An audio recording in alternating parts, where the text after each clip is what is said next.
Master your money, free your future. Welcome to Budget for Life. My name is Jeremy. I'm not a professional YouTuber. I'm a financial advisor, but this video is not financial advice.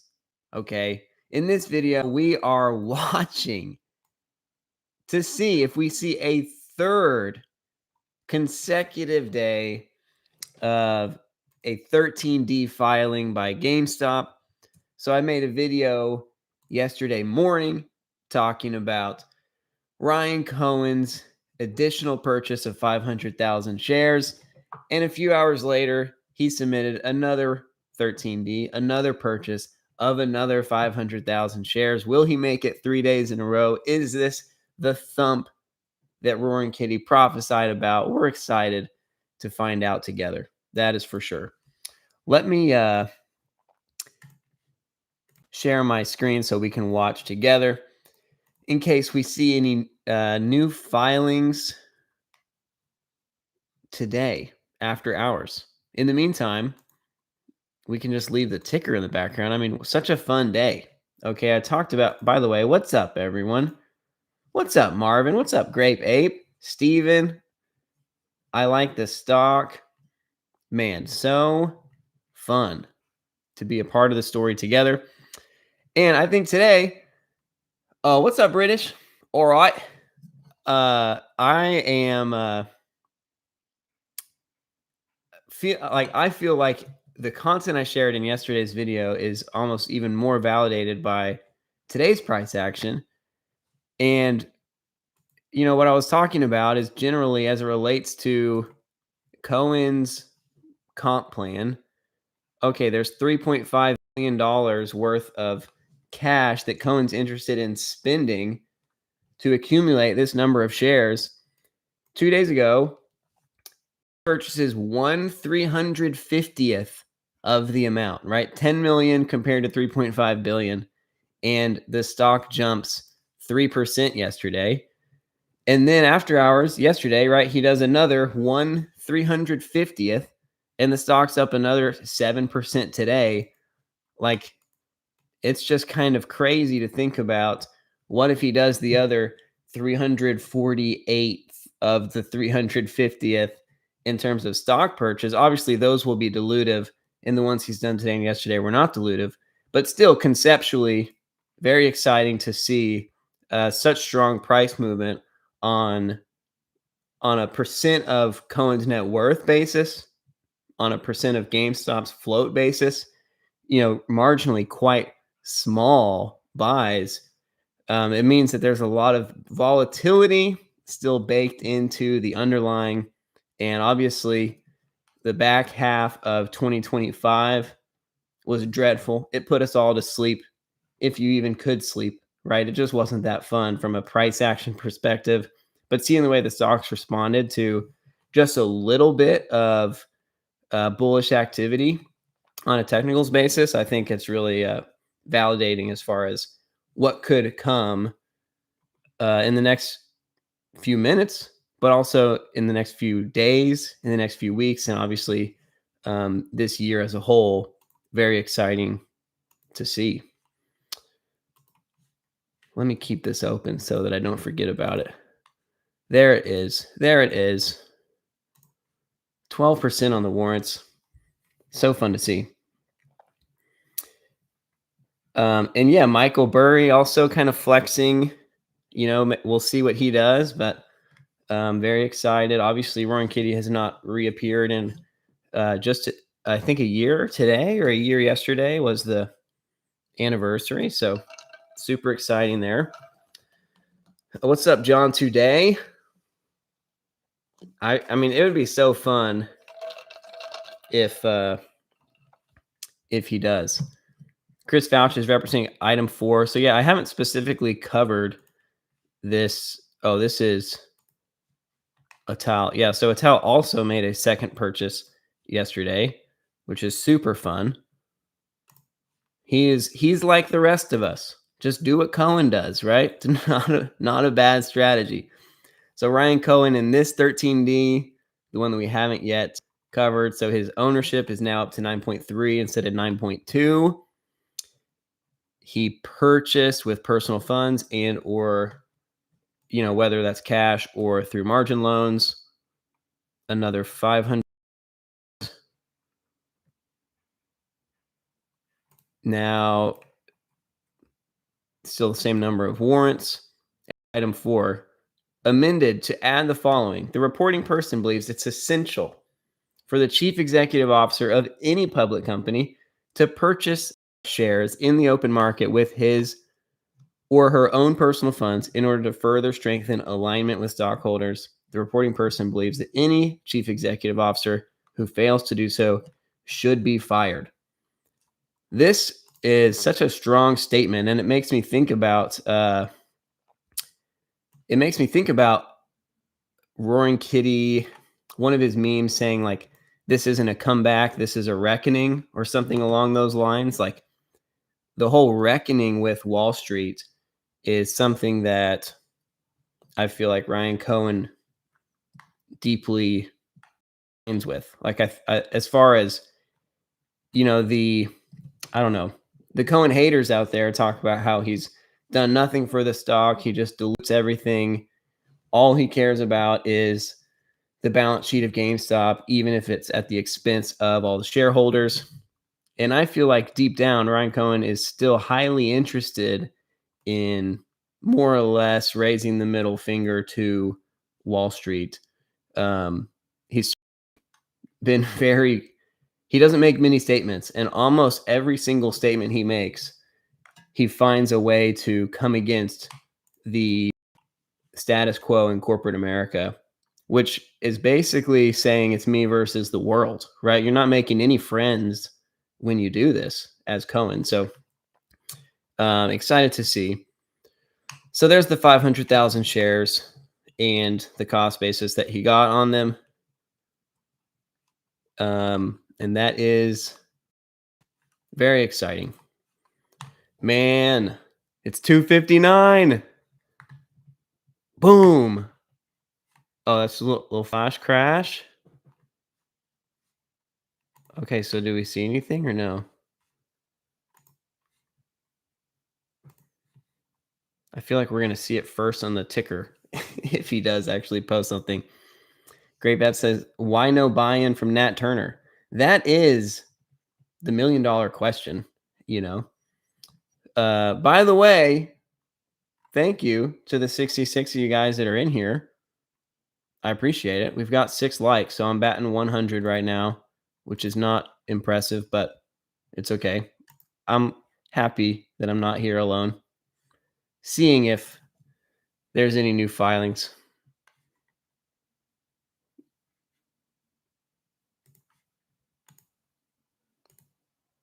Nothing yet, but a little bit of movement. Yeah, Nat Turner said something along the lines of like, if you ask me again, I'm gonna quit or something like that. Like he was so kind of pissy about it, like he does not like being told what to do with his money, I guess. But so far he has not bought any shares. But he does own a company, that if you're bullish on GameStop because of the fundamentals, then you're bullish on GameStop because of basically collectibles, right? And if you're, hey, thanks, Simple Rick. And if you're bullish on GameStop because of the collectibles, then you're bullish on GameStop because of the partnership with PSA. So, I would love it if Nat Turner did make a purchase, but I wouldn't blame him if he's like, what's even better than owning shares of GameStop is owning shares of PSA. Like that would be, considering that that's literally the company he represents, I wouldn't be surprised if that's how he feels. And PSA is not publicly traded, so if he's able to put his capital towards buying more private shares of PSA, and then if one day PSA goes public and basically it immediately becomes valued at 4 to 8 times as much, like, can you really blame the guy? I can't. On a fundamentals basis. On a technicals basis, if you want to tell Nat Turner like, but hey, it's about to squeeze, then then yeah, that's that. Okay, we're seeing some movement.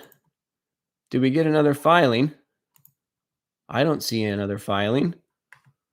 Why are you excited, Mr. Stock?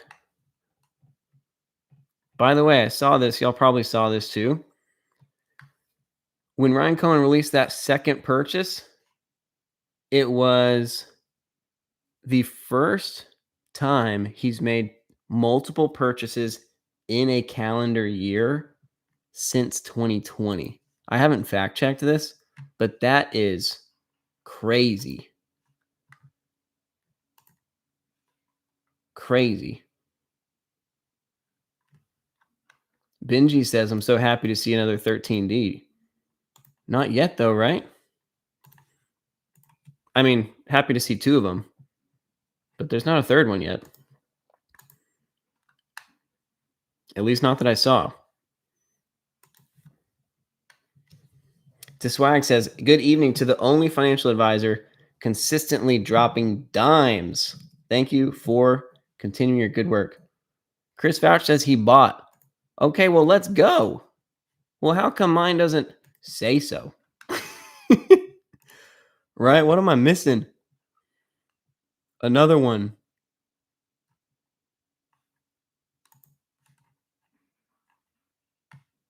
Man, why don't I see it yet?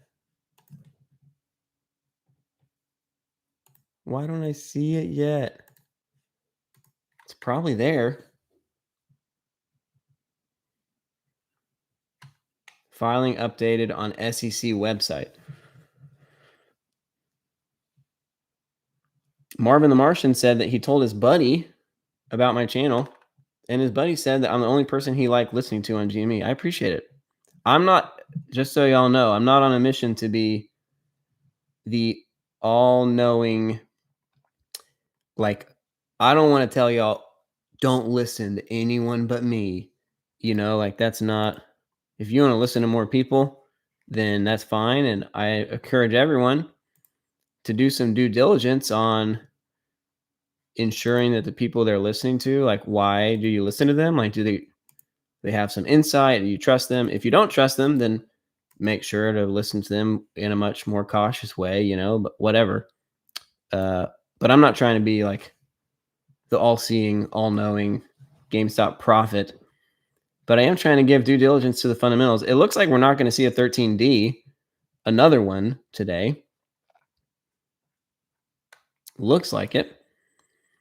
Marvin says the level-headedness and concise, balanced, logical perspective. I appreciate it. I appreciate it. Yeah, I tried. That's the goal. Sometimes I get a little overhyped. Obviously, I got a little overhyped on my Q3 collectibles power packs. You know, I got a little too hyped on Ryan Cohen's interview, but you know, we course corrected. We're doing fine.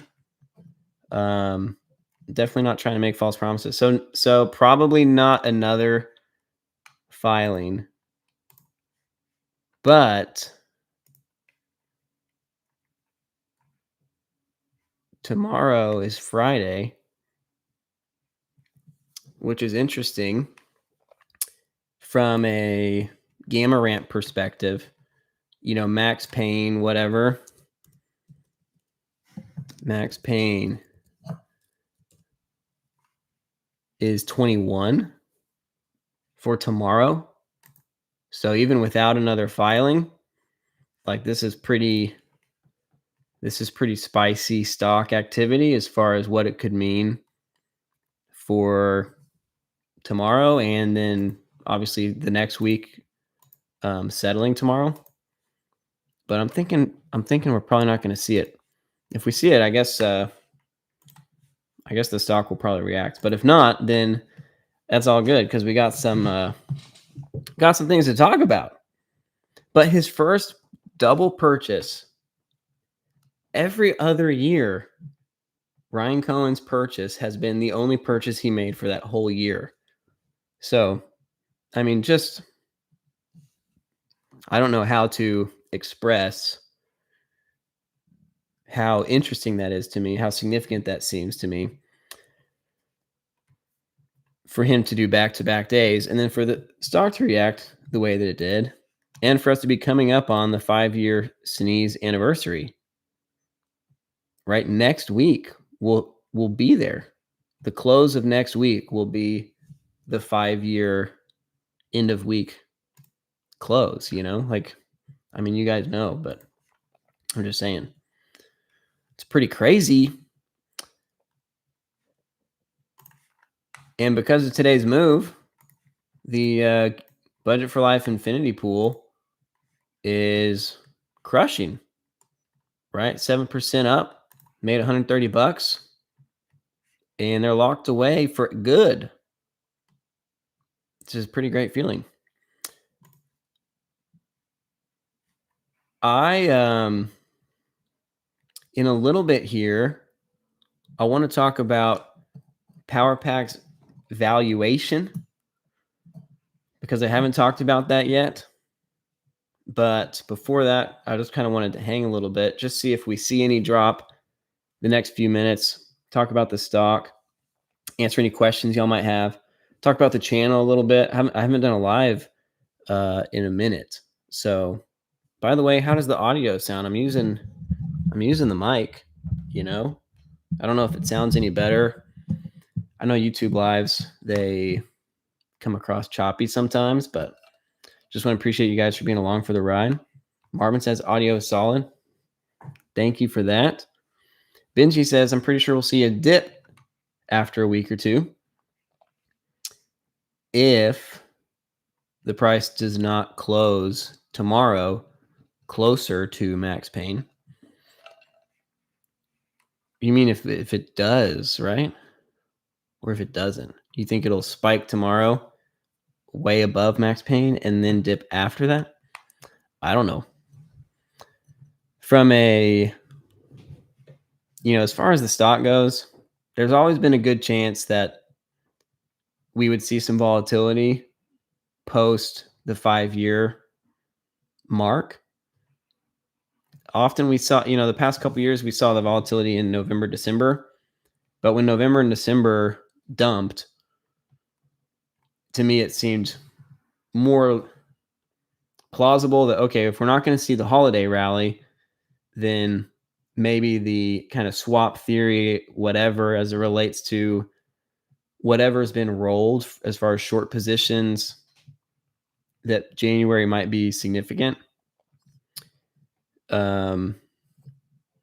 So anyways, I think on a technical basis and on a speculative basis, we could see a pretty exciting next 2 weeks here. On a fundamental basis, there's no news other than the store closure estimates I've seen are all the way up to like 500, right? I mean, like 490 for this quarter. GameStop store closures, 470 is this, whatever, this random approximate this month. That is so epic from a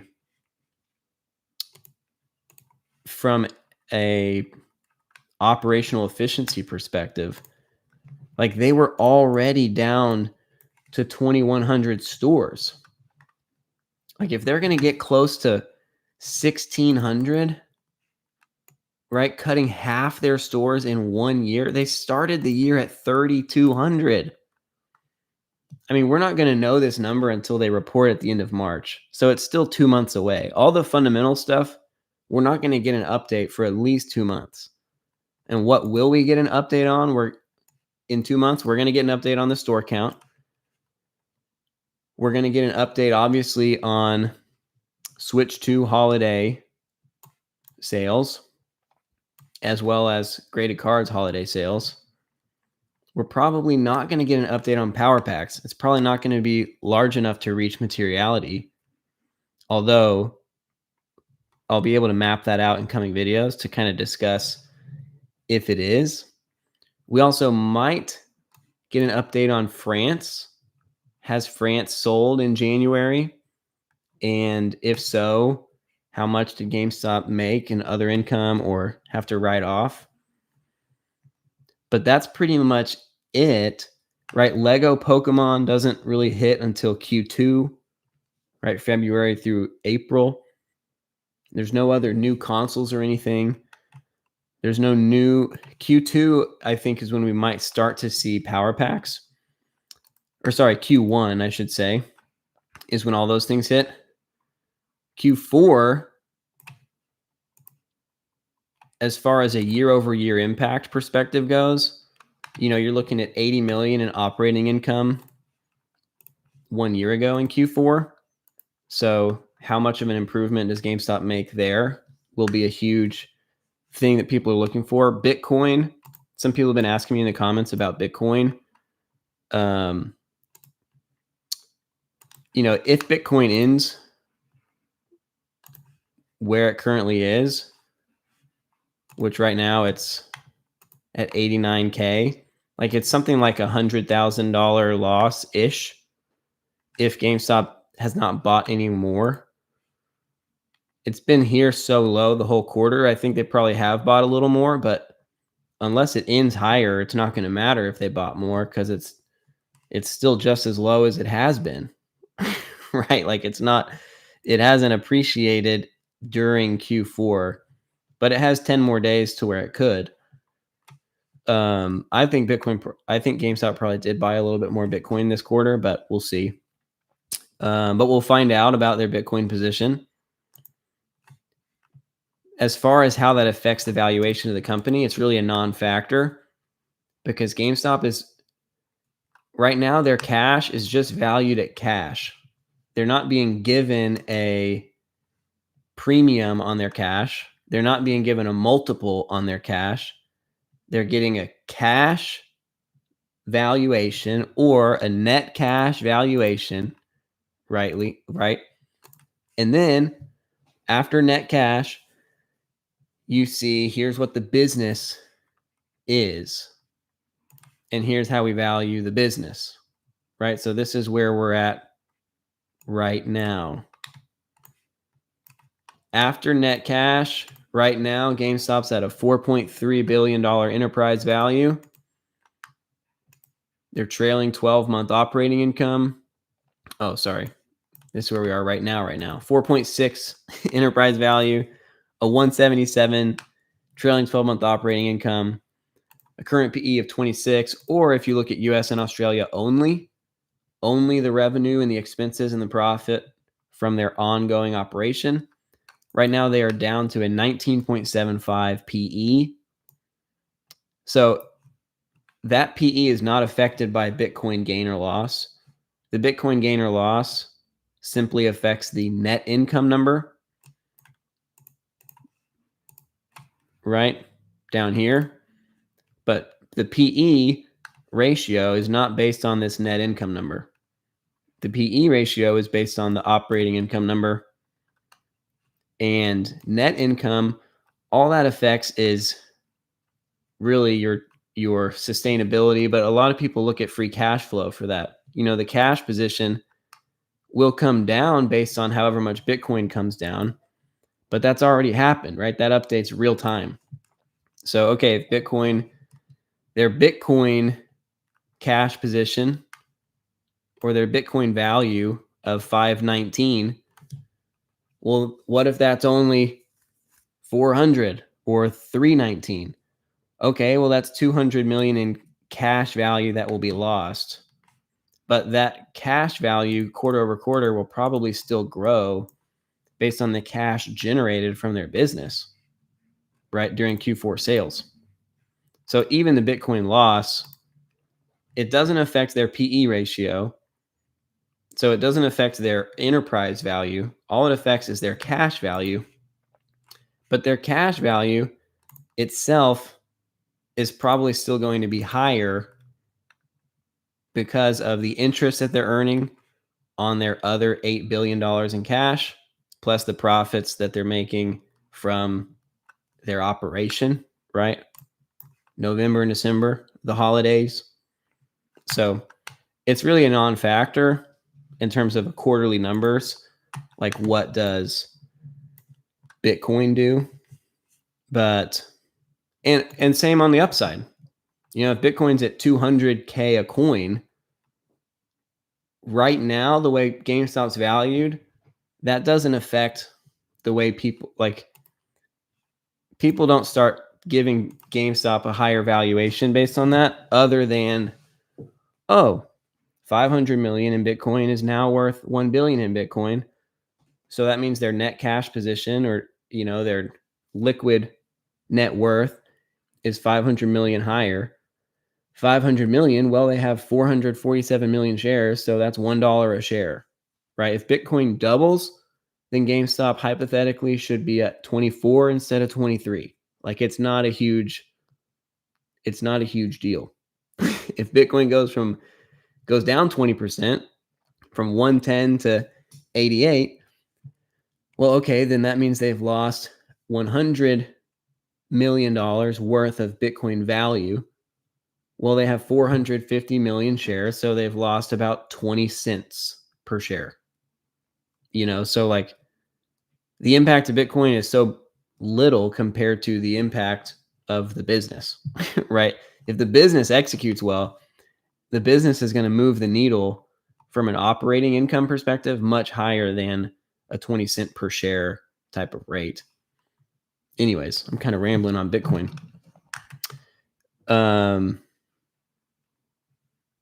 Marvin asked if I have any thoughts on how the Japan carry trade will start unraveling. I mean, I have dreams, I have fantasies.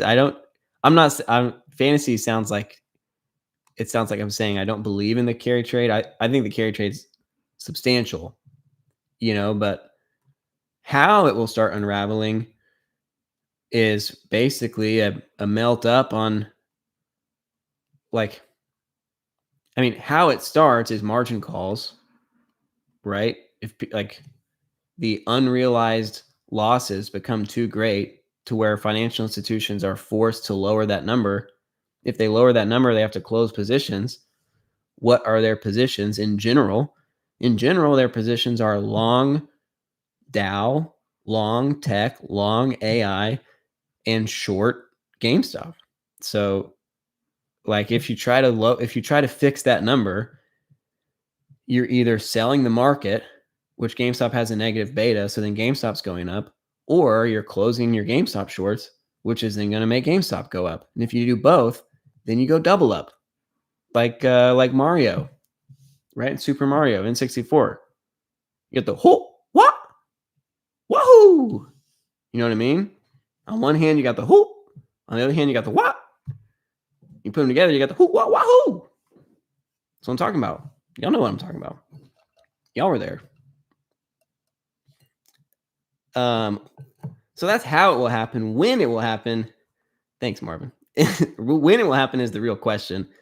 And I don't know, how much liquidity is still there? How much cushion is there within their own, self-regulated needs? Hey, Ryan Cohen. Oh, okay. This is the form that y'all were talking about. So the form 4 representing the 2 purchases that we've already seen. So it's not a 13D, but there you go. Explanation of responses. Nothing different here. Remarks. Just about the warrants. Okay, so nothing exciting on here. But there you go. It's official, locked in on the streets of Miami. So maybe this counts for today, and the 13D is coming tomorrow. A miniature thump. I'll give you a little something, even though it's a nothing burger, just to whet your appetite. That's okay. That's okay. Hey, if we go up 10% every week, I'll be all right. I'll be just fine. Charlie, what's up, man? He says, hey, Jeremy and Budget for Life fam. Haven't caught a live in a minute. It has been a minute. I was traveling it was holidays. I was traveling again. But and I'm trying not to do lives as often because there's a decent amount of people that kind of complain, like, look, bro, I'm not gonna watch this live. So if you say anything important, I'm not gonna see it. And I'm like, okay, well, that's your choice, bro. Like, why are you blaming me for that, dog? So, anyways, but I still like to do them every now and then, especially, just to kind of catch up with you guys and talk the stock if anything exciting is happening. And a lot of those little things, I didn't want to make a separate dedicated video for his second $500,000 purchase, 500,000 share purchase. Sorry. Joshua Rock, he did not buy again, but he did buy again, but it's the again that already happened. So he's purchased twice. Gen Griffin, no more buy-ins yet. It's correct. It's me says, I think it was pretty obvious he wasn't going to buy again. Way too predictable. So it's me, BK. Do you think he will not buy again until 2027? Like, are you like, you think it's obvious he's done, or you just think it wasn't going to be today? Because I don't think he's necessarily done. I don't think necessarily. Thanks for appreciating my Mario impersonation. The double ups, they're coming.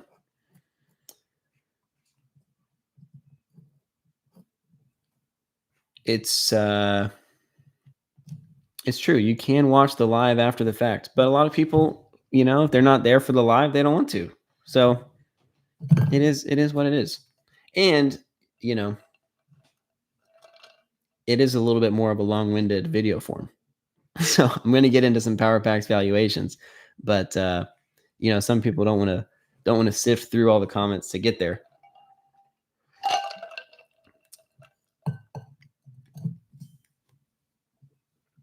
It's me says he might buy tomorrow. So there you go, BK. He is not saying that he won't buy at all the rest of the year. He just thinks he wouldn't have done it today. Yeah, I mean, it would have been, obviously, like, we were all here, like, is he going to do it? Like, so yeah, as soon as you think you're onto him, that's probably a good sign that it's not happening, which would make me think he probably won't buy tomorrow either. Like, he likes to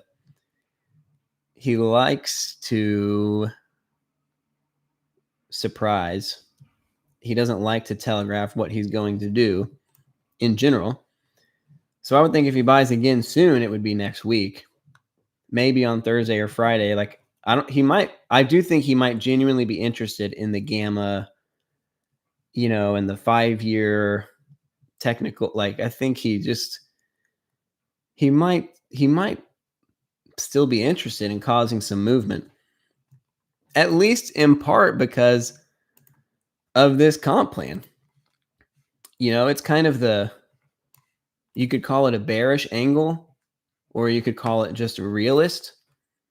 But if anyone wanted to say that he's just making these purchases to make people happy with him so that stockholders approve this compensation plan, like, you can't say for sure that's incorrect.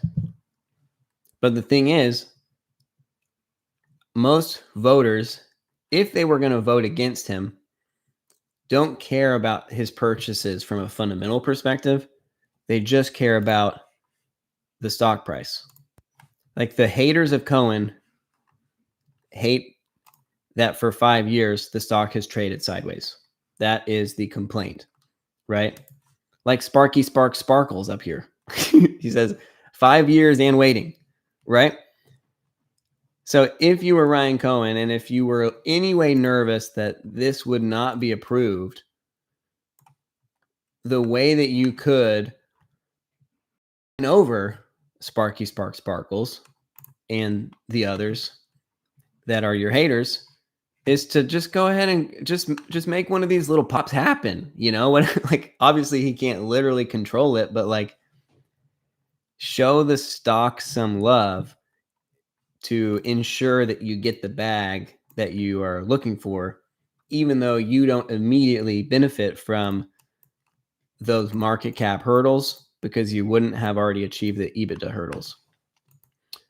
But if I'm Cohen, I think that makes tons of sense. I don't think that's in conflict with shareholders, because ultimately he's still putting himself at risk in the sense of he's guaranteeing to shareholders, I won't get paid unless you also get paid. But I think it's a nice gesture from him if he does make another purchase or two in the next 2 months, whenever between now and when this gets voted on, for him to say, hey, I want there to be something worth watching on the ticker side of things instead of me only talking about the fundamentals. I think it's in his best interest and would win him a few more fans. Jet says he will buy again this year for sure. I don't think that it is necessary for him to get back to 10% ownership. Like, I don't think he has to do that. But he is so close that you do kind of wonder, is that a target that he's looking for? And how many more buys would he have to make, right, for his ownership? Oh, not that one. Golly. Geez. He's at 9.3. Whatever. Just take me to the form 4. Nope. There you go. 10%. If you include, I guess that includes the value or doesn't include the value of his warrants.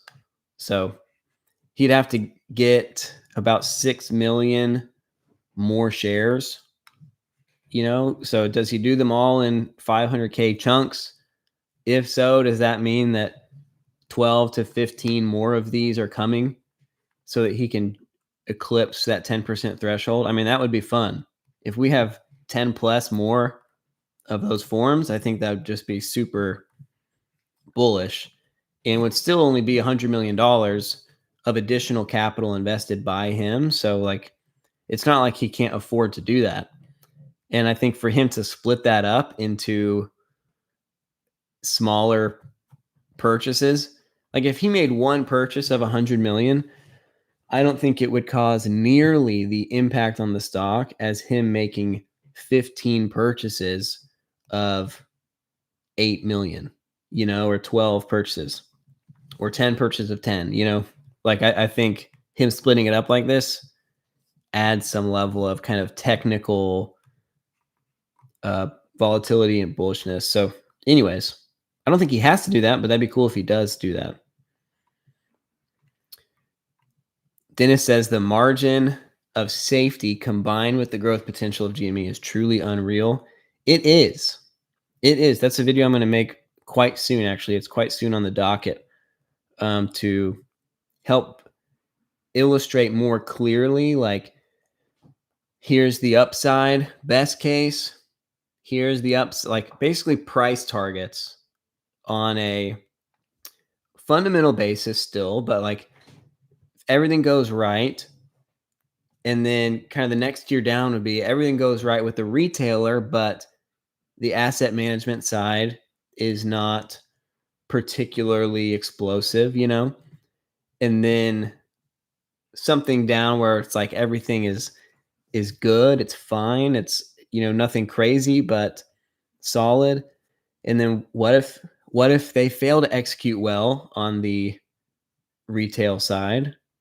And then what if literally meteor strike? Like what is the actual less than 1% chance? But if you want to be like that, what is the actual worst case scenario, which for almost every equity out there is 0. Like it's bankruptcy and no value recovery for shareholders. Like that's what the meteor strike scenario is for almost every company out there.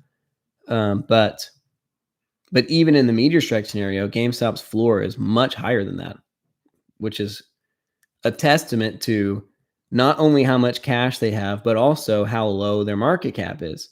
So these things change relatively as the stock moves, but the stock hasn't moved much in some minutes, So like to be trading flat with 9 billion more in the bank than you had back here is insane from a relative risk reward scenario.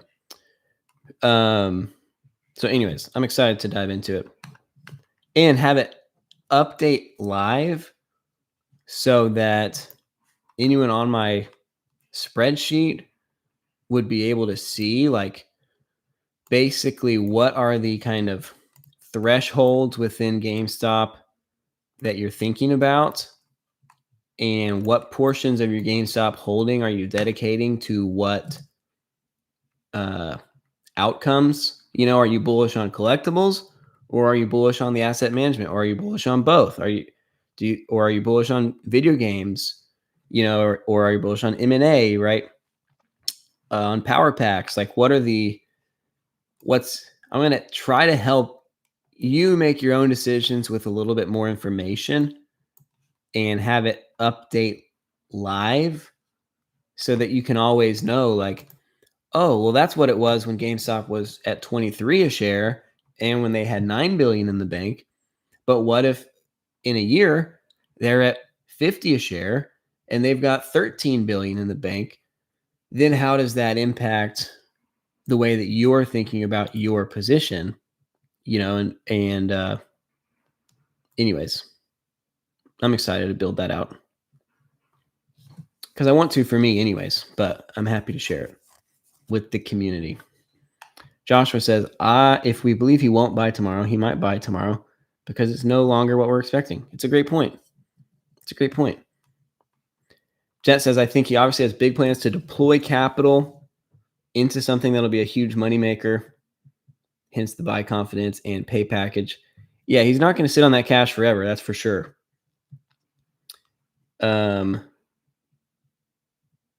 Robert Vitale says, how would he do that? I don't know what that's a question about.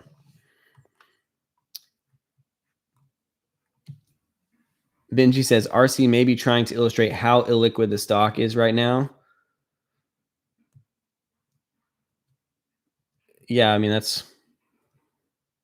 I think it's been well illustrated. I don't know if that's his goal, but definitely it's like, look, even tiny purchases create huge stock movement. And I'm trying to deploy like $1 billion plus, so let me have those options. Marvin says his last day. A couple of y'all asked, like, what's his last day to buy before the insider window closes? I don't know the literal answer to that.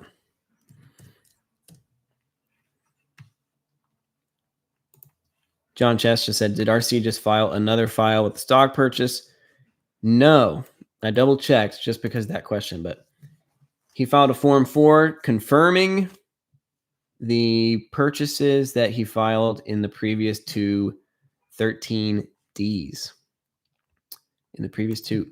So no new purchase. But, I mean, not a huge, obviously some level of hype going into market close on, is he going to string together several of these purchases? And he didn't. So there could be a little bit of relief after hours in terms of, okay, great. But I don't think this turns into we're 10% down, we're back at 21 flat because Ryan Cohen didn't purchase another purchase today. Like, I don't see the downside near term falling to that threshold.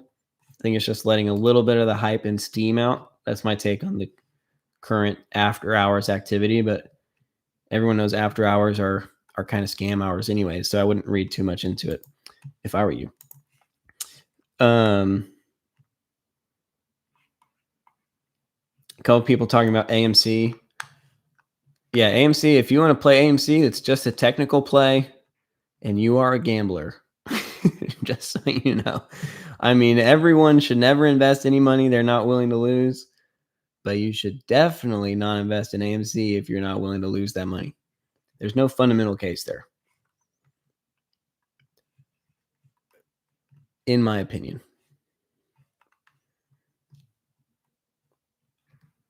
So Power packs wise, I've been refreshing this and updating my tracking. I did this again yesterday or the day before. And so far, Q4 has more than double the revenue represented. Q3 in total, there was 7.7 billion in sales represented from what I could count on the internet. 7 billion worth of just chase cards. So if only 20% of card pulls are reported, then it's something like a $33 to $38 million revenue. If more like 50% of card pulls are reported, it could be as low as like a 14. Either way, in Q4, we're at 12.6 plus another 1.22. So make that a 12.7, 12.9, 13.9. Go ahead and round it up to 14. So you're already at a 14 million in Q4 posted sales, which means your range is basically double, right? It could be as high as 70 million. It could be as low as maybe 30 million on the low end for Q4 in Power Pack sales. The thing is, GameStop has just about a 0% chance that on the revenue side, right? If Q4 Power Packs does 70 million in sales, GameStop sales would have to be less than 700 million for that to earn itself materiality. The odds that they do less in Q4 than they did in Q3 is like 0. So it's not going to happen. The other way to achieve materiality is 10% of operating income. But we know that the operating income in Q3 was reduced by 10 million based on an asset impairment and reduced by 20 million or whatever the number was from the warrant issuance, the non-cash interest expense. I wonder actually how much was the non-cash interest expense in Q3? Does anyone know it by heart? That would be impressive.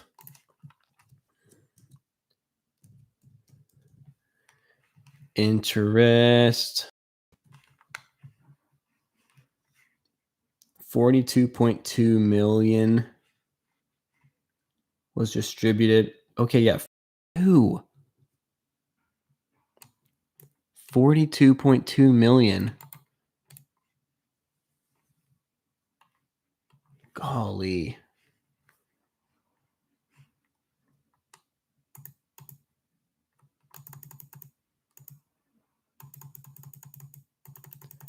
Okay. Take me back up to.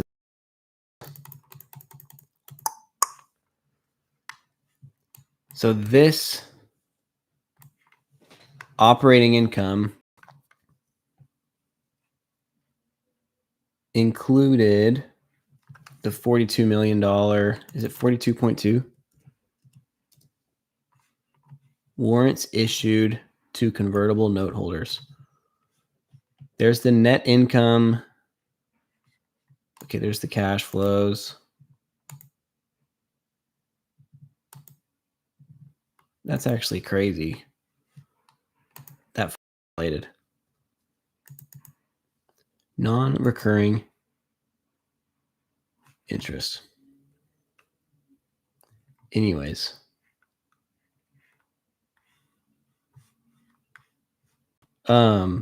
All that to say, sorry for that distraction.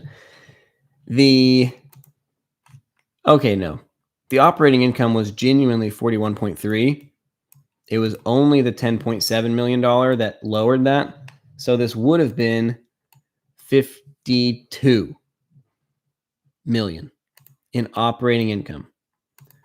That $42.2 million loss came against the interest income that otherwise would have been more like 82. As for the materiality for power packs in Q4, the threshold on revenue is not going to be hit if power packs is 70 million. Operating income wise, you're not going to see another $10 million asset impairment. Also, Q4 is going to have a higher operating income than Q3. What could the operating income be, right? If Q3 was at 52, then back of the napkin math, like Q4 should probably be at like 70, something like that. I mean, at least, right? Because Q4 a year ago was 80. So you would expect year over year improvement on operating income, even in spite of the store closures. You would expect that they're still operating more profitably now than they were a year ago, particularly given that they do have the Switch 2. So then you're thinking 85, 90, who knows, for the operating income, maybe more. 10% of that would be 8 or 9 million of net income. Power packs last quarter did, right, more like 4 million in net income on 33 million in revenue if they make a 12% margin. So if this revenue is at 70 and they make the same 12% margin, then this would be at 8 point something in power packs net income. So man, it's right on the cusp. But assuming year over year growth, like you would expect, like if what I don't know if y'all are following with what I'm saying, but if Q4 operating income for GameStop is 79.8 million, like it was last year, which I think it'll be higher, but if it was 79.8, and if power packs altogether, right, GameStop's half and PSA's half, if power packs makes 8 million in net income, which they would if they did 70 million plus in revenue, then GameStop would report power packs numbers in Q4. But probably it's just under that threshold. But in Q1, power packs will probably still make a good amount of money, and GameStop will probably make not that much money, right? Last year, they made, I mean, this year, I guess last year, it is 2026, whatever.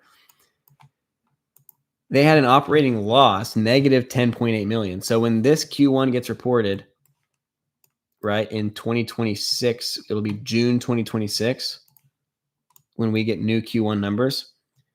The odds that Power Packs makes at least 10% of GameStop's operating income, I think, is very high, and we'll finally get to see at least the high-level snapshot of Power Packs financials in a footnote in GameStop's filings. I'm very excited about that. Are y'all excited about that? I'm excited about that. Valuation-wise, when I think about Power Packs, right now, it's really like, how do you annualize their sales? And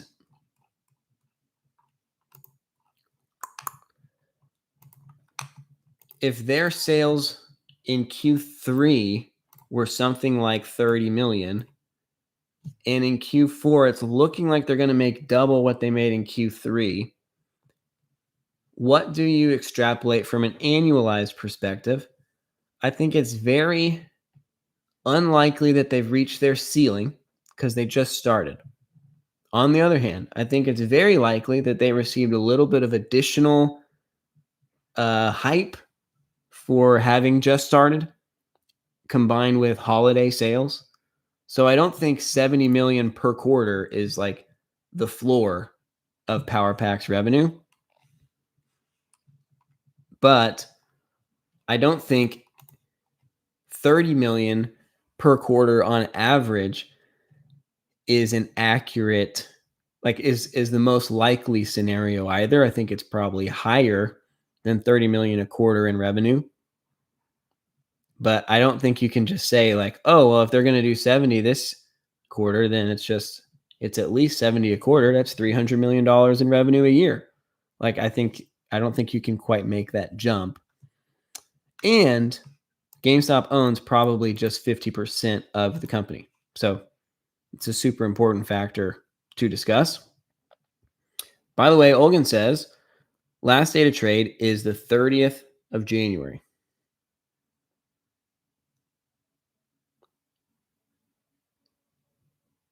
For Ryan Cohen to buy more. So we'll see. We'll see.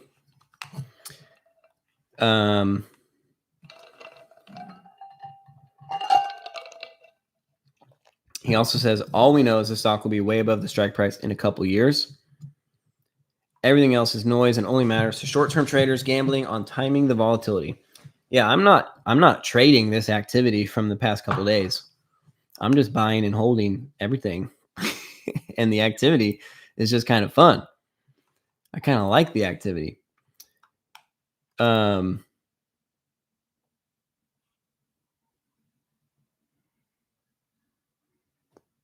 Just in case says, did you hear the news about the yarn manufacturer?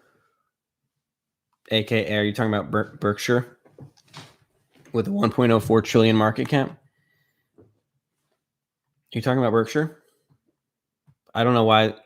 I don't really want to divert into Berkshire right now because I'm talking about power packs, but how big is the news? They're selling Kraft Heinz.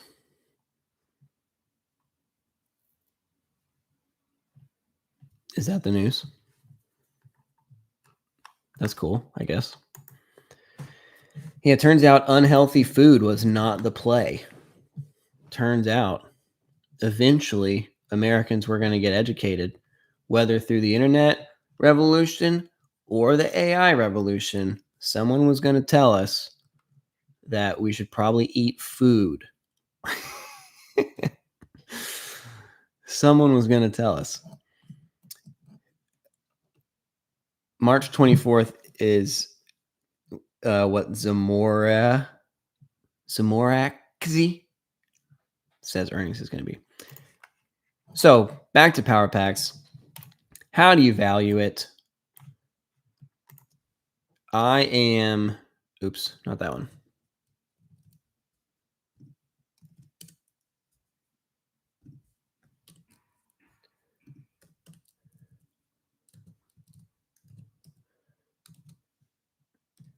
Power, oops.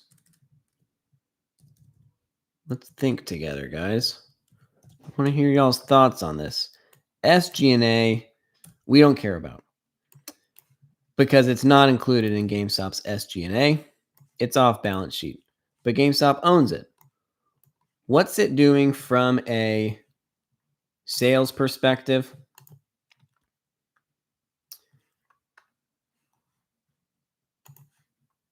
That in a worst case scenario, there was not a third purchase, Josh. In a worst case scenario, I think 30 million per quarter is like the proof of concept floor. This would imply like that's still such a conservative floor. But especially with what's happened already, which by the way, I have updated this in a couple days. Have there been any new pulls? Take me to PowerPack's official first. This one, I already got this one. Dunzo. Power packs in general. Any big pulls here? Oh, everyone's just cheering the stock price. You got to love that. This guy. Okay, I'm not. This is funny. Broken slabs. Oh, that's funny. Sorry about you. Oh, cornbread just pulled from a gold pack. So if you make 500 bucks on a gold, it's still Q4. You are in this range. So there you go. Update 2 to 3. This is how I do it, guys. I'm just as analog as they come. Parity account. What do we got here? What do we got here? Boom. Okay, pulling a 73 out of gold. So a lot of these I don't put on there because they don't really change. Like that's literally the highest odds one. So it's not really worth counting on the count. But if you did, then hypothetically, for every one of these that gets pulled, there's 1.5 other cards that have been purchased also on a statistics perspective. Peter, good to see you too, man. I'm updating my polls real quick so that I can give a valuation on power packs. Any other polls? Oh, I already saw that one. Okay. I'm caught up on my Twitter feed. Any other Super Stunk posts? No power packs activity happening on Super Stunk. I think the mods are corrupt. There used to be its own tag, and now it's gone.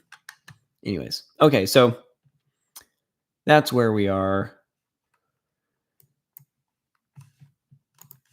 Oh, are you calculating the revenue for power packs to get the level of materiality that will force the board to report the numbers? Yes, that's exactly what I'm doing.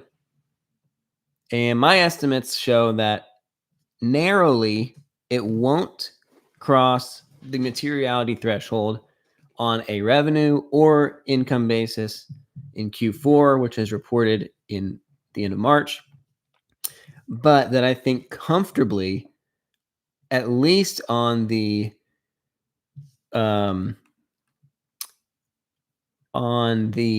net income basis, that it will reach materiality in Q1, which will be reported in June. And then immediately we'll see that valuation added into GameStop's valuation. Our PSA Power Packs. Thanks, British. So British says that if I go here, that I'm going to get some more info. So yeah, I should start doing these. So a 50. So I want to do a couple of these just so y'all see kind of how I'm doing it, so y'all understand the numbers too. I'm not saying it's rocket science, and I'm not saying it's foolproof, but I think it's a helpful data point. And again, one of 4 data points I'm looking at as far as estimating Power Packs revenue. One of them is counting the pulls and the odds. One of them is looking at the investment that GameStop makes into Power Packs. So we'll see in 2 months how much money did GameStop move into Power Packs. Another one is Courtyard reported sales and what that means for GameStop's potential sales and Power Packs. The other one is GameStop's other income, which again we'll see in 2 months what they had for Q4. This getting a 200 on a 50 on a Pokemon puts you in the 1.3% range. Q4 up 1 to 4. There you go. Is it rocket surgery? Maybe it is rocket surgery. I think tag. I definitely think GameStop could be interested in tag. I think so. I don't know if it's a partnership or an acquisition, but they're small enough of a company, and they're like the thought of bringing a card and getting it graded on the spot. I think there would be a huge demand for that, even if it's not as valuable as a PSA grade. It's like, yeah, but you got to wait 3 months for a PSA grade, right? You can get this one right off the jump, and their MO is like, hey, it's no human error, right? It's very marketable.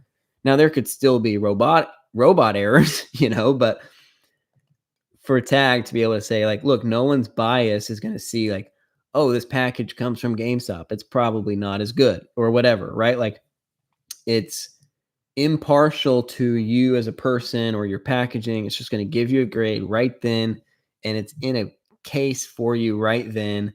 And by the way, you're already in store. So now you have foot traffic, some crossover sales. You could sell it right away to GameStop. Like I think tag partnership to improve the store experience is very, combine that with Larry Chang making a couple of tag posts in the past couple years. As long as GameStop, like the only reason they wouldn't, I think, is if they signed something with PSA, where PSA is like, hey, we'll partner on power packs, but part of the deal is like we want to be the exclusive GameStop grader, you know. I don't think GameStop, like, I don't think PSA would need that. I don't think they would care. Like, I don't know why that would hurt power packs for there to be an in-store option of grading with tag. As long as power packs can buy graded cards that are already out there, then who cares if people are grading more and more and more PSA cards? Like, there's already enough cards. GameStop just needs to get their hands on it, and they can do that by reinvesting the profits that they're making from power packs. So I think that would be huge. So like this one right here, like why don't you tell us what it's worth? Like I don't log that. And then these, like the 50 into an 89, like some of these I'm not even posting. I'm not even logging because again, it just doesn't move the needle. But if I wanted to, I could.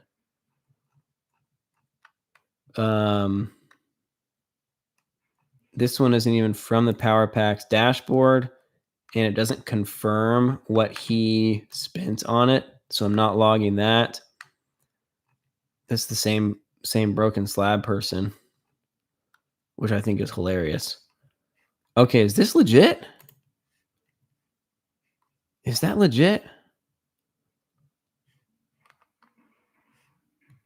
Man, I need to know if this is a platinum or a diamond or a lunar.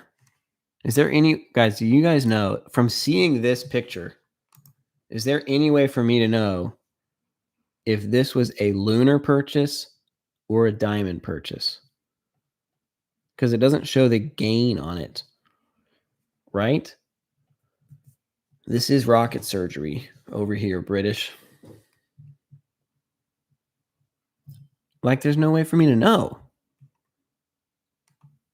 And here's why that matters, because of the odds, right? If you got a card that's worth 11K from a diamond, that represents the 0.1%. That means that statistically, right, 1,000 diamonds were purchased for that odd to get pulled. I'm going to go ahead and hide the Q3 now since we're done with Q3. So that represents $1 million, right? 1,000 thousands. This total revenue is going to go up by $1 million for Q4. Boom. But if it's a lunar, then that's the 0.8%.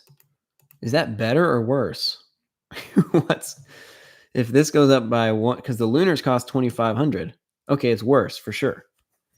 If it's a lunar pack from 12.6, if it's a lunar pack, this represents $300,000 in revenue, hypothetically. If it's a diamond pack, it represents $1 million in revenue. So if Red King says, check other posts from the user, maybe you can find out. I think if that's a good idea. Lol, lol. Mm, I mean, yeah, maybe they say in the comments. I rolled this from a 500. Figured I'd try my hand at a lunar, and here we are. Okay, so it's a lunar.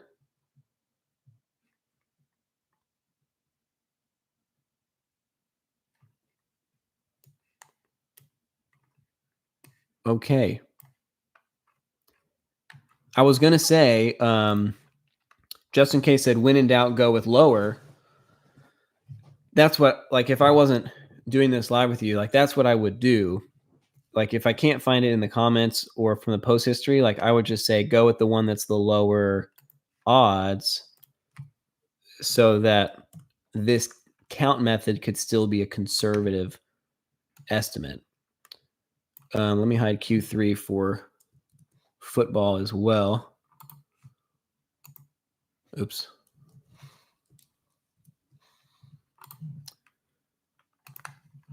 So that's awesome. Like, that's right there. That's $300,000 spent on power packs on average, I guess you could say.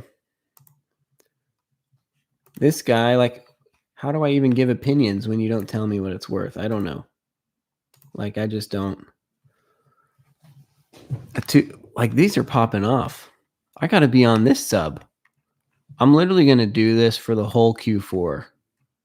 Maybe I won't because I don't want to. I won't actually because I don't want to accidentally double count things from that were also posted on Superstock.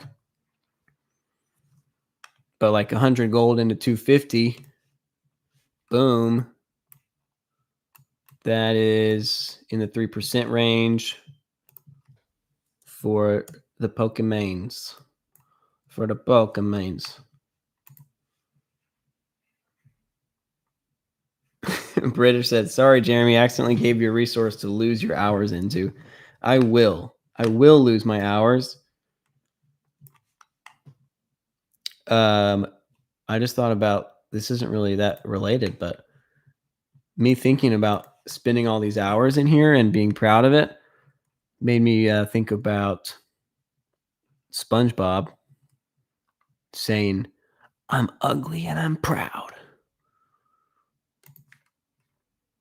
150 on a silver. Silver. Okay, any other big ones? Can we sort? Do y'all don't sort them by pack, do you? Probably not. Probably not. No. Okay, whatever. Okay, let me just do like an, oh, boom, platinum.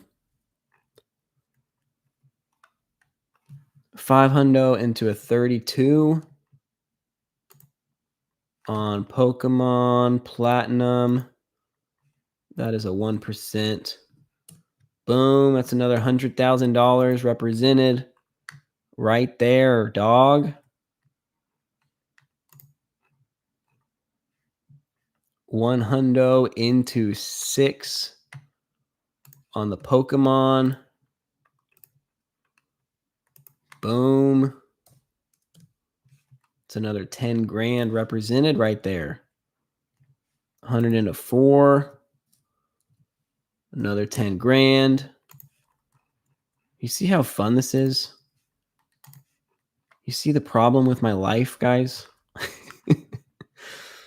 20. That's a chase on a starter. It's Pokemon, right? Yeah. Chase on a starter. That's 25 grand. Boom. Just like that. 100 into 6. We're loving these. We're loving these.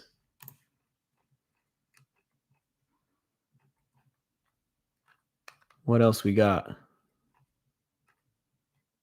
Boom. So the gain is 16. So they spent 1,000 on it. Oh, there it is. 1,000 pulling 26 hundo. is in the 3% range on the shine bright like a diamond. Boom. 50.386. Is that chase status? Not quite. Ooh, so close. So close.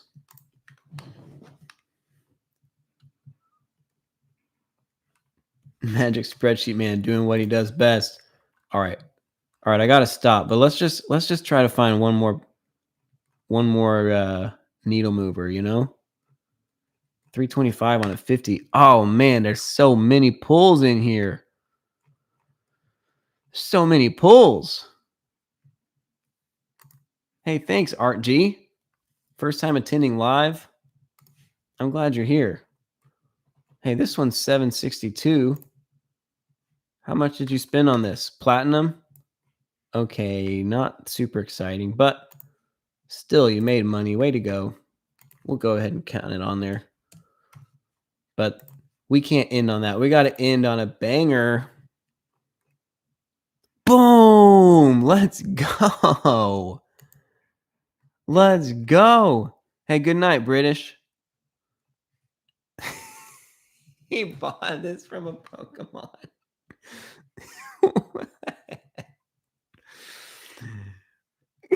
Gotta catch them all, including Anthony Munoz. Oh, let's go. So what do we put that in? Do we put that in Pokemon or we put that in football? He pulled it from the Pokemon. I mean, it's a lunar. It's got to go in Pokemon. Football doesn't have lunar. So I guess it goes Pokemon.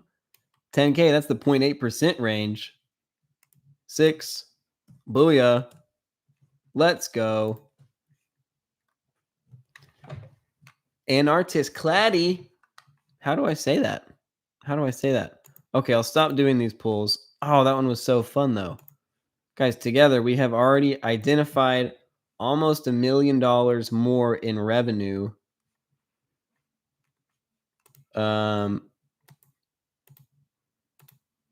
For power packs.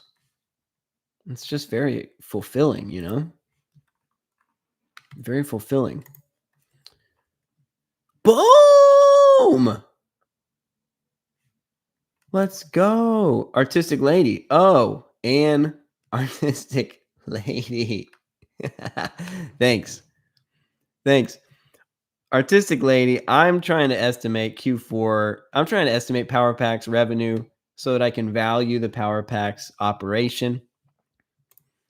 And there's a longer video I made explaining why, or I guess how I calculate this, but 1,000 into 5.9, like that's just boom. Okay, I think we crossed over $1 million added. This is just from 4 days. And we're skipping like most of them. Chase card on the Pokemon Gold. Let's go. Booyah. 2. Boom. $1,000 represented in sales. Is that okay, one more. 500 into 16. We like that. Boom. Up it. Pump it louder. Let's go. Chase, another chase. Another starter chase. Boom. Oh my goodness. I know I said one more. Okay, next. I'm skipping all of them except diamond or lunar. I want to find one more diamond or lunar pull. And then I will move on to valuing this thing, this beautiful business. Silvers and golds.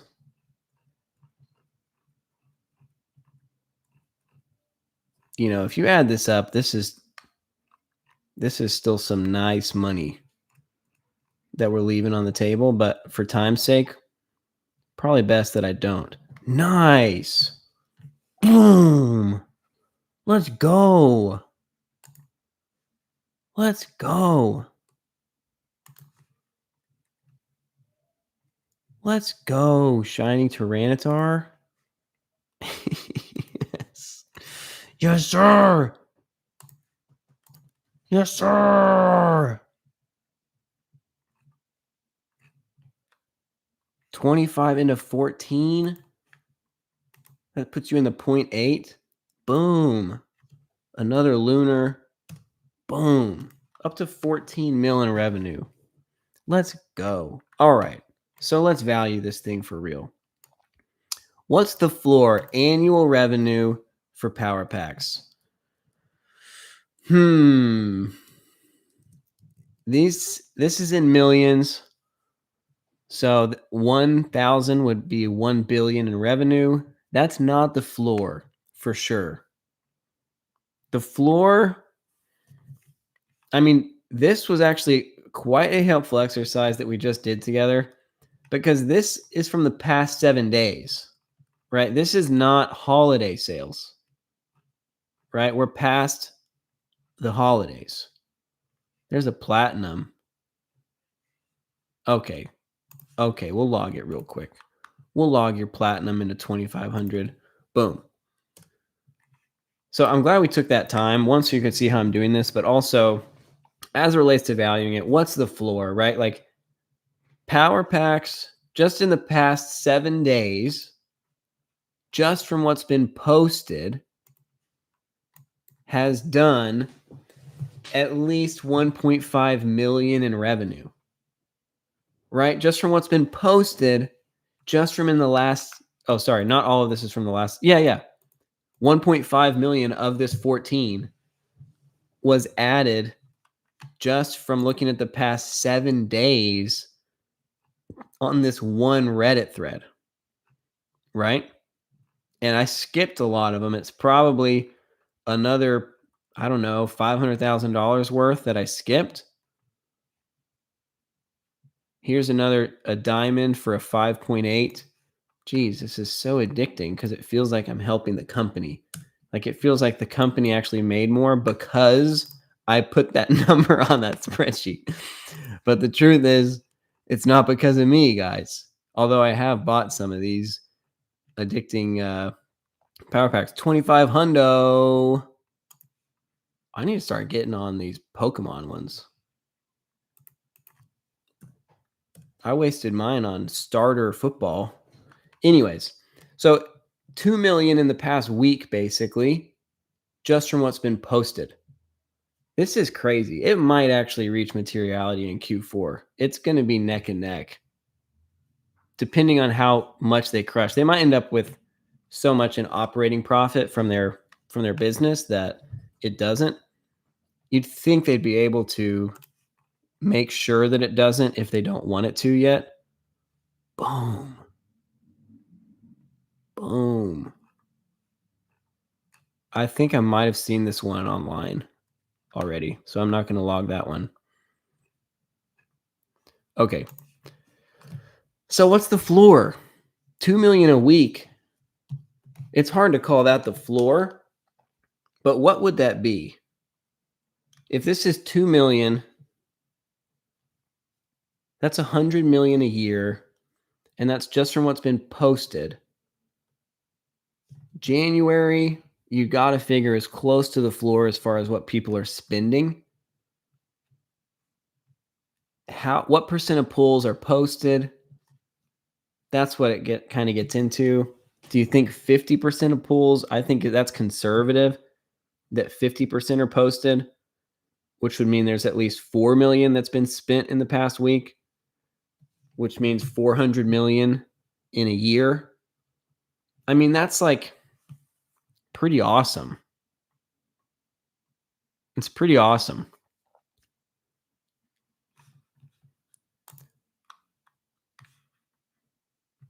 Zamora says, I think only 10% of pulls are likely posted.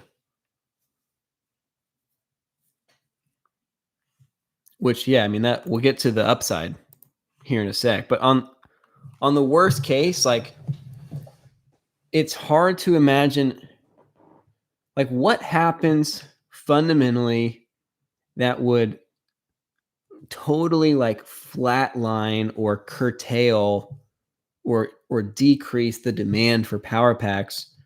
It's like ultimately the demand is related to inflation. It's related to collectibles as a store of value. Oh, Zamora says, no, I mean the top 10% of pulls value-wise are posted. The ones that are break even or less are likely not posted. I agree with that, Zamora. That the undervalued pulls are probably not posted, which is fine because I'm basically assuming that, like, really what I'm wondering is what percent of chase cards are posted. Like, that's what I really am curious about. Because if we only had the chase cards, then we wouldn't need to have any others counted. If we had 100% of the chase cards, then we statistically would know like how much on average was spent this quarter on power packs. You pulled a lunar? You pulled a lunar, Zamora? What'd you get from it? 1,600 Gengar. Was that in Q4? Did you do that in November, December, January? Yeah, you had to because it was a lunar. Zamora, hey, your pull is in here now. Boom. Let's go. Let's go. Doing your part. Day one. Yeah, that was still it was Q4, right? Or did it come out in I'm pretty sure it didn't come out until Q4. Anyways, way to go. It's so fun. We should do a live stream dedicated to Budget for Life followers getting all of their pulls in the Budget for Life pull count. That's so fun. Launched 2 days after Q3 ended. Okay, agreed. So I think the only reason the floor could be low just because it's a new product, right? You don't have decades of history to go off of to say, oh, there's no way it could go this low because we've been doing this for 10 years, right? Like, it's hypothetically, it's a speculative business. It's a new business. Trends could change, right? But fundamentally, the demand for graded cards and the demand for the gambling industry, the entertainment industry, like all those fundamental demands are increasing. So I think those kind of outweigh each other to say, like, worst case, if it just flatlines, I think that's the worst thing that you could realistically say has a decent chance of happening. And flatlining is probably something like 400 million a year in sales based on what we've seen so far in just like in the past week of sales, for example. Yeah, CrossFit George. That's awesome. Y'all are friends. Super cool. October 2020 investor. Very impressive. Congrats to you. I wish I was an October 2020 investor. I'm a January 2021 investor. I'm a I'm somewhere in here investor. Although I was also a 2022 and 23 and 24 and 25 and 26 investor. So look out. Look out. Anyways, I want to pick a number that at least has a decent chance. Because if we're talking like small chance, then it's kind of like who cares? Like at least a 10% probability is what we're looking for. And I think at a 10% chance, what are the odds that some of this virality fades? Oh my gosh. Did I just see that? I didn't mean to see another one, guys. It's a lunar. It's a lunar. We're 9K, a 3%er lunar. Boom. 100K represented. Let's go. This is so much fun.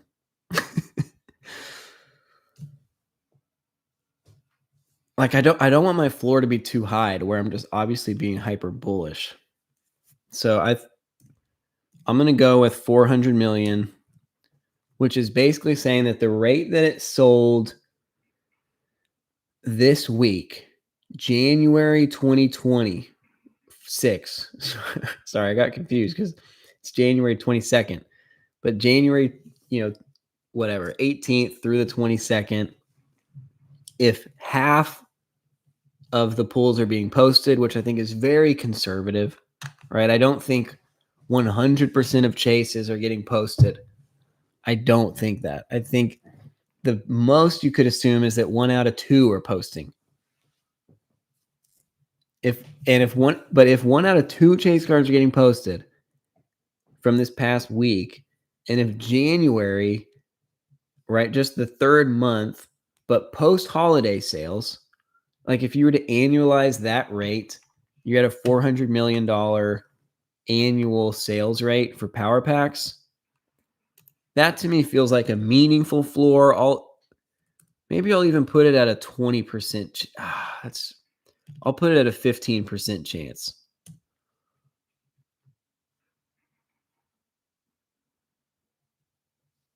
15% feels maybe 20. Maybe 20. I'll reevaluate at the end.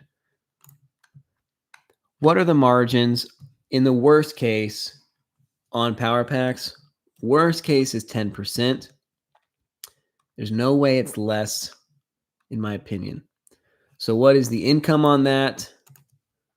Well, given that we don't have SG&A, like we are using net margins here, like not just operating margin, but including any cost of operation. We're saying 10%. So the underlying profitability operating wise is maybe 12 to 15%. But we're saying 10% net margins, which means 40 million net of their SG&A. Oops.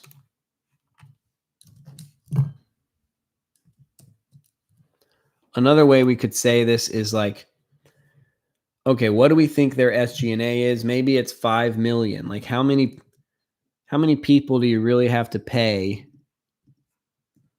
to do this thing? Right? And it can't be that many. Maybe it's 10 million. Who knows? But it's not a big number because it's like it's online, it's automated. All you got to pay is a couple people to be the people to like go buy stuff. And if you put that there, then you're basically saying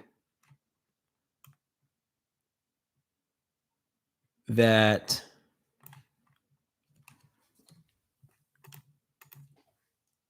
your underlying margins are probably like 12% operating, then 38 net of the SG&A. The growth rate, it's hard to imagine it literally being like zero forever, but let's just say it's in line with the stock market, right? Like a normal growth of like 11%. It doesn't outperform at all. Call it 10%. And then the PE, the thing about power packs is, well, let's just say PE for the floor scenario. So for the floor scenario, you would want a PE that probably is in line or a little bit more conservative than the SPY. So if this was worth 3 billion, well, geez. Call this a 25 PE. That gives you a $1 billion business on a floor case scenario.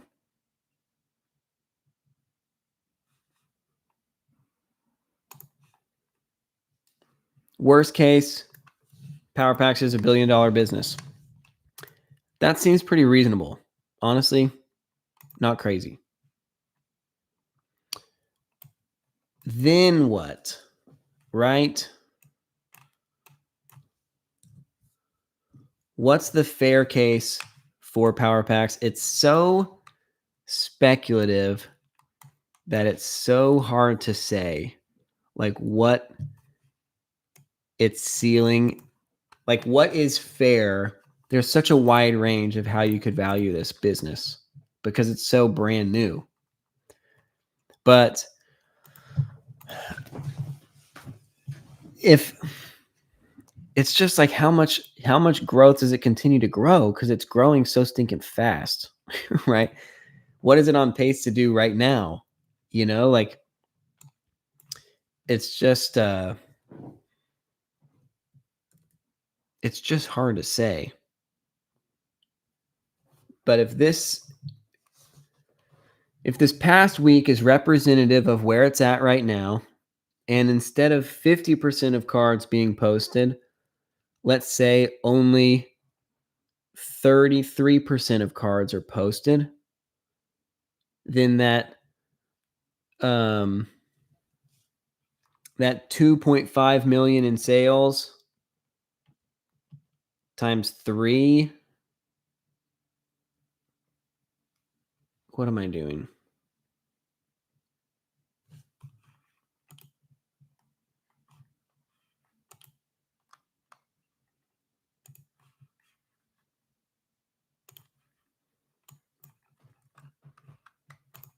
Something like 2 million. Okay. So this actually I want to bring this down, because if it did 2 million in sales and 50% are posted, I accidentally did times 4, but really it should be times 2, which would bring this number. Let's bring this down to like 250. That's actually quite round. Worst case, a $500 million business. I like that. I like that a lot. If that 2 million is actually 1 out of 4 chases are being pulled, which I think is quite fair, like that's probably statistically closer to likely, then you end up with 8 million per week, which would put you at 416 million for the year, which is like where it's at right now. Like, you're going to have to change this so frequently to update with the current sales growth numbers and current sales dollar numbers. But if you say 425 is kind of like an average price target for Power Packs, or average annual threshold, what type of margin do they get on that? If you just want to call this 14%, then they're making 50 million in profit.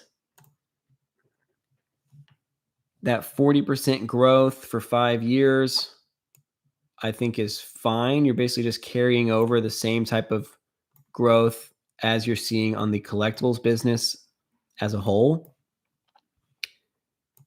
And then the PE, you could give a 50 PE ratio based on what they're earning to say that's a $2.5 billion business. You also could say, I want to give it a price to sales ratio, which is more likely how it would be evaluated in the short term, is, hey, $100 million, let's give it a price to sales of 6 or so and move from there. We'll see if they end up. You can make it a PE if you think that if they're earning what they should be earning, right? But if they're keeping their income low on purpose to avoid materiality, then for the interim, you would value it on a price to sales. But we'll go ahead and put it at a PE for now. This is quite it's quite nice to see, 2.5 billion. But then you got to divide it by 2. Divided by 2. because GameStop only owns 50%, most likely. Boom, divided by 2.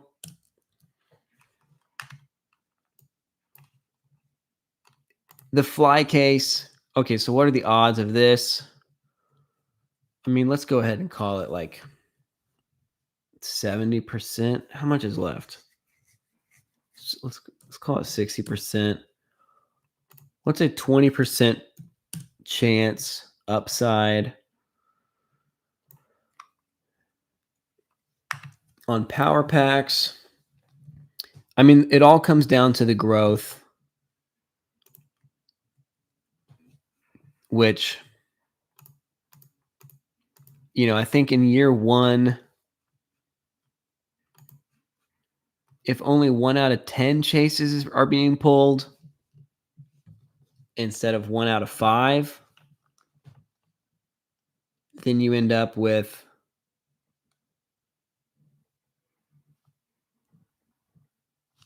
$1 billion plus and 40 million in sales.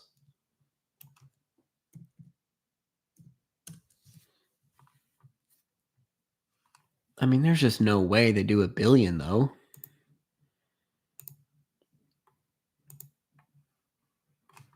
There's no way.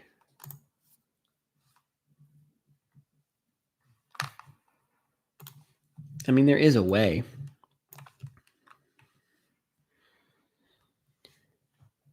The thing is, these other businesses, like the retail business, I'm going trailing 12-month on all of these, and they will improve quarter over quarter. But you can't go trailing 12-month on power packs unless you want it to be basically worthless for now, right?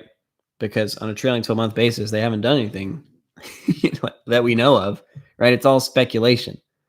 So speculatively, it's worth, maybe I'll just lower the upside weight, increase the downside weight, say 30% chance that it basically flames out, 60% chance that it's a solid business, adding $1 billion in market cap for GameStop. And let's do a 10% chance of the crush, right? And we're going to give it 18% margins here. That's too, let's call it 16% margins, which bakes in a little bit of price appreciation on the cards themselves, but that's not crazy. Maybe we got to go 15%. We don't want to be too crazy here. Don't want to be too crazy. Let's leave that at 30. Let's call this 55. That means they're profiting 150 million. If you assume they're going to grow like this, like their traditional collectibles business very well might, then you end up with an $11 billion business that GameStop owns half of. So it's about 5.6 billion in market cap. If you take the weighted average of these 3 outcomes, you end up with a current Power Packs valuation of 1.6 billion based on GameStop's portion of the pie.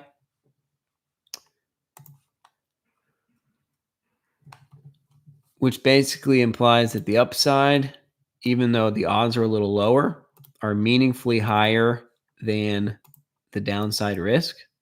Right? The downside risk is like it's at least worth something. That's for sure. And on a worst case scenario basis, the retail business plus power packs still gives you a $3 billion enterprise value from what we know so far, plus the cash, which I would value similarly to cash. So you end up with kind of a worst case, right? A bad case scenario, not the meteor scenario, but a bad case scenario. You still end up with around a $12 billion market cap target, which then means your warrants end up converting as well, sending another $2 billion to the bank, raising that market cap to then a $14 billion. So you end up with conservatively something like a $14 billion kind of like worst reasonable case. And on the upside, if you don't bake in any of the asset management stuff, you end up with about a $20 billion valuation from GameStop, the retailer, plus power packs, plus, again, their cash, which is valued at cash. And then, of course, warrants trigger at that point as well. So then you end up with about 11 billion in cash on top of that 20, about a $30 billion market cap in a good case scenario, just from the retail plus power packs. So not any other cash deployment, no other mergers and activities, nothing else happening that we don't know about happening, no raising new capital, right? You still fundamentally have a very clear runway for a 3x now, right? These are based on now numbers, not one day 3x. This is like by December of this year, 3x is totally fundamentally in the fold, even if there are no new announcements coming this year, even if we don't learn anything new this year. If GameStop executes the way that GameStop could execute this year, then you would end up with a $31-32 billion valuation within this year. So, I mean, not bad. And the downside valuation is still 25% higher than where the stock is currently trading, right? I mean, pretty fun. Pretty fun. What's up, guys? Yeah, coins and money as well. Totally. As far as what could be sold on power packs and sold back to GameStop, sold in stores at GameStop. Very exciting. Like the odds that GameStop does not do anything else this year, does not announce anything else this year, is low to me. So even that 30 billion, like 2026 price target of 30 billion, which from an actual price target perspective, you're taking a time adjusted dilution from the convertibles and then adding the warrant dilution. If you're targeting 30 billion or 32-ish, then you would want to see a what? 40, something like a $48 per share in real terms from right now, net of the time adjusted convertible dilution and the warrant dilution that would happen. And I guess a little bit of comp plan. So bring that back down to like 45. So net of dilution, like a $45 price target, 2026, right? This year, right now. That's what, from what we can already see, that GameStop supports. And I think it's likely that we see more, right? I think it's likely that GameStop ends up doing more this year, right? Making announcements, deploying some cash. And if they do, then how much more does the valuation then change for the better, etc.? It's very exciting. All right, we're about to wrap this up. But right now, you would say that if you think time adjusted convertible dilution is already being priced in, and you think the warrant dilution is already being priced in, then that means you think at 23 a share that GameStop's basically saying at 10.3 billion in market cap, we are actually a $15 billion market cap. So you would still want to see a doubling from there as far as what does it support fundamentally. So pretty exciting. If that makes sense, let me know. If you learn anything, let me know. If you have any thoughts, let me know. Drop them in the comments. If you have any questions, let me know. One channel thing I want to say, I should have said this earlier, but I've said it in one video so far, but I meant to talk about it more, which is that I am making myself available particularly to you guys, and then especially to channel members, and then especially to my investment management clients. I'm making myself available. I'm making the channel available for suggestions, right? For requests for specific videos. So a lot of those may very well be GameStop related, and I expect that. But also, I am wanting to make myself available to my clients who entrust their wealth to me as their money manager to say, hey, can you look into such and such stock and tell me your thoughts? Like, I want my YouTube channel to be able to serve them in that way. And so that is a content type that you will see. And that's how this channel started. Like, this channel went from 300 subs to 2,000 subs because I made a video covering GameStop's Q2 earnings for my clients. And then the rest of the world found it and decided, man, this guy might know something. I think I want to hear what he has to say, right? And so I don't think it's something that takes away from the channel. I think it's something that adds to the channel. I think it's something that respects the history of where the channel even came from.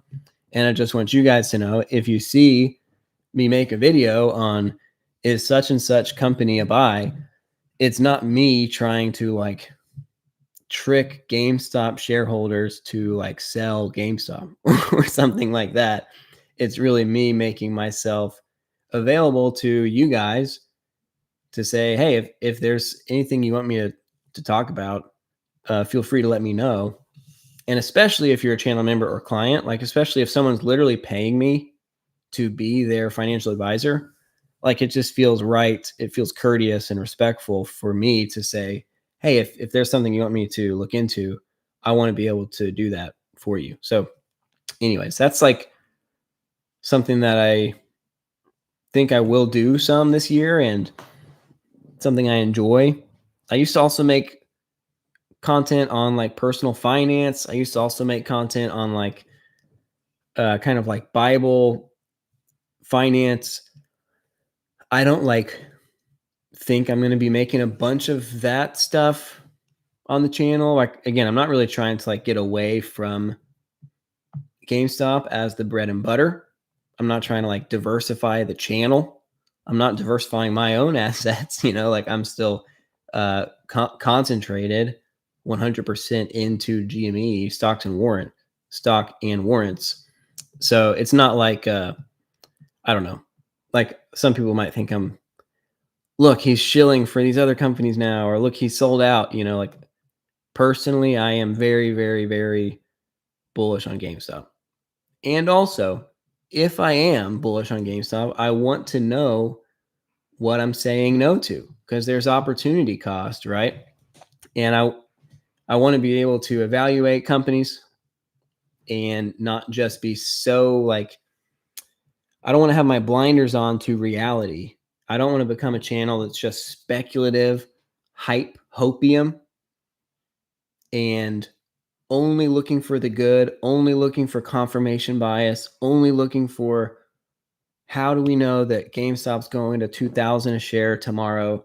Like I want to look at fundamentals, And I think GameStop's fundamentals are amazing.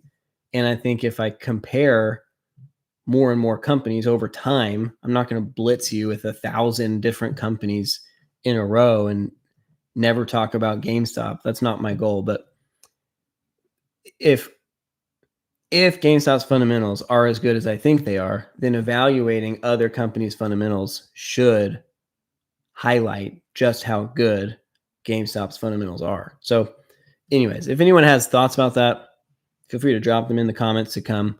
But please don't just like downvote all my videos if they're not about GameStop as if I'm some type of bad dude. Like if you don't want to watch it, just don't watch it. You don't have to be interested in it. But I do appreciate some of you guys, Art G, Justin saying that the Under Armour video was good. I appreciate that.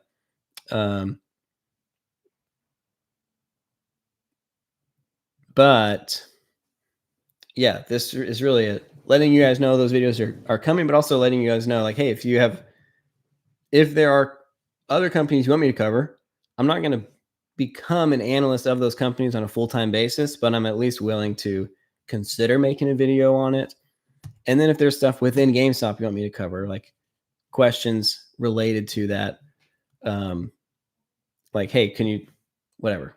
If there's GameStop specific videos that you're hoping that I make that I haven't made yet, also totally happy to take those from you. Zamora really wants me to start a Discord, which I appreciate, Zamora. I'm not going to. I'm not saying never. Never say never. Justin Bieber taught me that. But I actually can't say if I've ever actually listened to that song, but probably at some point. Anyways, I don't have a desire to run or be associated with the Discord right now. To me, I just think no secret societies, and no, I'm not giving stock tips. I'm not creating I'm not creating a cult, I'm just offering free content, and hopefully some of you guys appreciate that I try to keep it vanilla like that. But I do appreciate the support, Zamora. And if I ever change my tune on Discord, I'll head your way. I'll learn from the best. Just in case says, look for the bare necessities. Love it. All right. I'm going to go eat some dinner and stuff like that. Brian says, you're changing the community. Straight facts is respected. Thanks, Brian. I appreciate that. Yeah, I think, look, we all needed the hopium and the copium to get through the past 5 years. Like we were all grasping at straws, reeling for like the pain that we were feeling for being bag holders for so long. And GameStop kind of started with trolls and meme speculation. In reality, it started with shorts, right? Like mainstream media made it out to be like Reddit YOLO artists are meme trolling on GameStop, which, there's some truth to that. But the real truth was financial institutions neglected risk and shorted literally multiple times the float. And that shouldn't be allowed, right? That shouldn't exist. Like financial institutions tried to destroy shareholder value and a company. That's the real headline. But anyways, all that to say, for 5 years, the GameStop community has been relegated to like the underworlds of the financial community, right? Of stock investors, and people that care about fundamentals. And I just think this GameStop is ready for prime time this year. Like it's ready for real fundamental value appreciation. That's just really exciting to think about. And I don't want to become so GameStop I want people that care about making money, people that care about investing wisely, to find this channel and find it valuable. I don't care so much on am I the most popular person that talks about GameStop. I don't care so much about, do people even call me a GameStop YouTuber? Like, what if one day people just call me a finance YouTuber? Like, that's fine.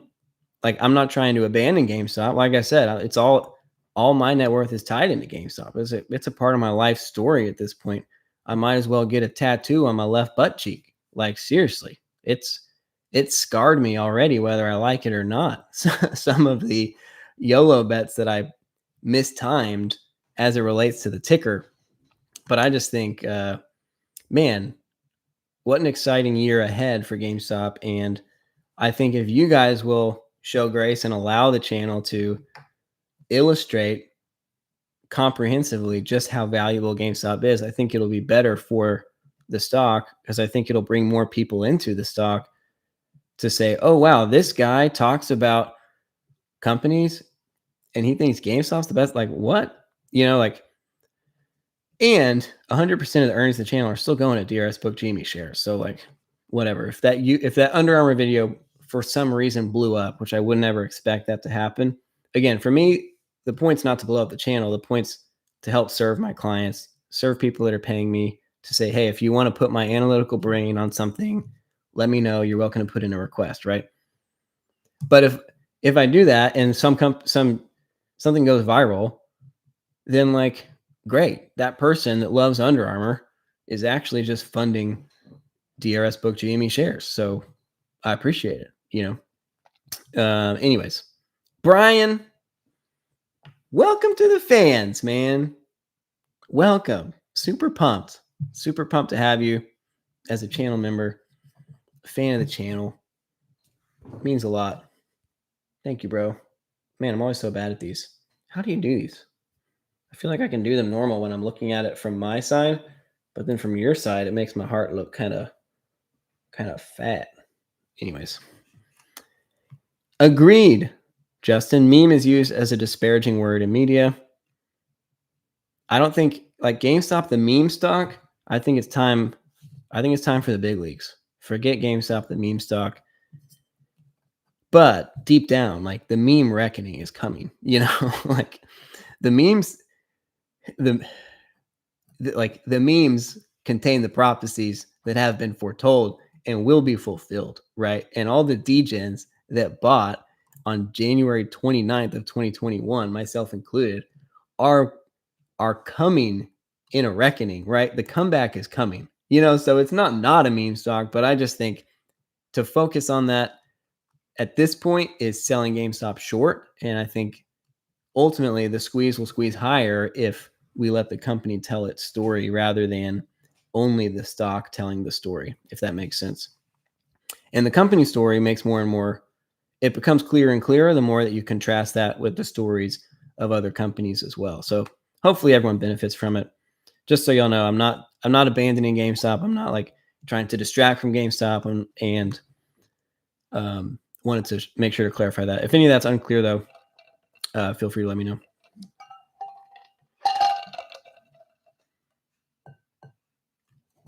Thanks, RG. Snake says GME for life, new name. Yeah, I mean, and that could be a good name. Unfortunately, I have a lot of branded things with Budget for Life on it at this point. Like, I'd have to throw away a whole bunch of beautiful Italian leather wallets.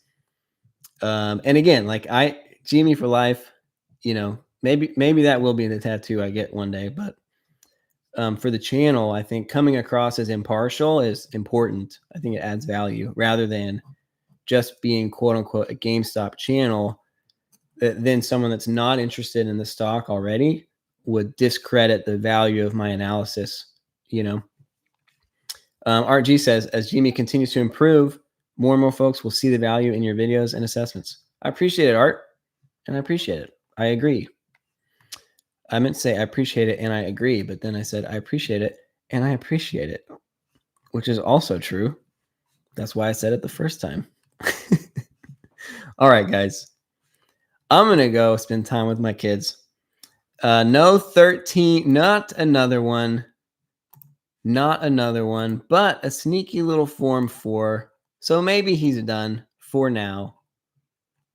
But just because he's done doesn't mean he hasn't awoken little bit of a gamma ramp in the stock. And it doesn't mean he hasn't awoken a little cat signal for the cat. Very exciting to see, but fundamentally, we're still in the deep, deep value range for GameStop, the stock. Even if you don't consider any cash deployment, any value from the asset management business, if you don't factor that in at all, and you assume very bearish assumptions on power packs and the retail business, we are still in a deep value range. And from an upside perspective, again, even if you don't consider future cash deployment, right, you take all of this out of there and you're only looking at the retail business plus power packs, right? What we can already see for show. The retail business is what we can see for show. The power packs business is what we can see pretty good, right? Through the visor, through the stained glass window. Like, we can see it pretty good. Only considering those things, you still end up with even net of dilutions, a 2x upside right now for 2026 price target type range. And of course, that's not the ceiling, but just the beginning of things to come, in my opinion. Not financial advice. All right. That's all I got for y'all today. I will see you in the next one. Thanks for being here.